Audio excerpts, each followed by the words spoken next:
And to discuss this further, I'm joined from London by David Hearst, who is the editor-in-chief of the Middle East Eye. David, thank you for joining us.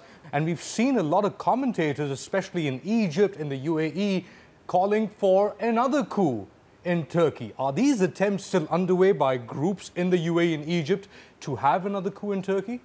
I think there's several ways in which Erdogan has been attacked. In the aftermath of the coup, it was very, very clear a year ago that there was a predisposition on behalf of the Western media for the thing to succeed. And we saw this really in the early hours. Even before the facts had been known, there were articles being put out basically saying that Erdogan had polarized the nation, and this was the result, and he basically, and he was the author of his own doom.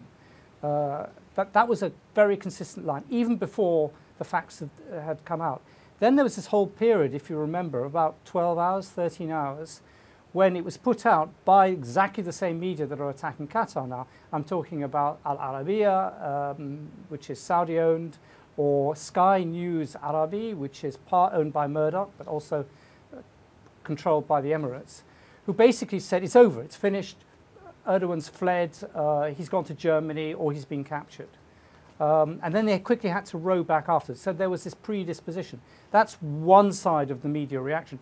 The other side was a much more insidious one, which was basically saying Erdogan is authoritarian, he's Islamist, he used Gulen to rise to power, and Gulen, of course, was presented as a preacher of peace and non-violence. 1 year ago, 2 weeks after the coup, you wrote a column in the Middle East Eye in which you revealed that the UAE had funneled money to the coup plotters, suspected coup plotters using exiled Fatah, Palestinian Fatah leader Mohammed Dahlan as a go-between. What more have you learned in the years since the coup and since that column?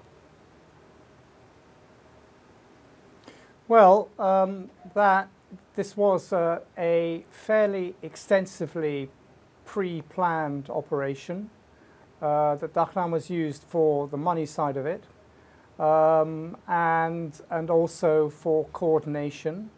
Dahlan represents and takes his money from the United Arab Emirates, and they were one of the parties that were interested in seeing a coup like this succeed, in exactly the same way that they are one of the parties behind the assault and the media campaign against Qatar as well.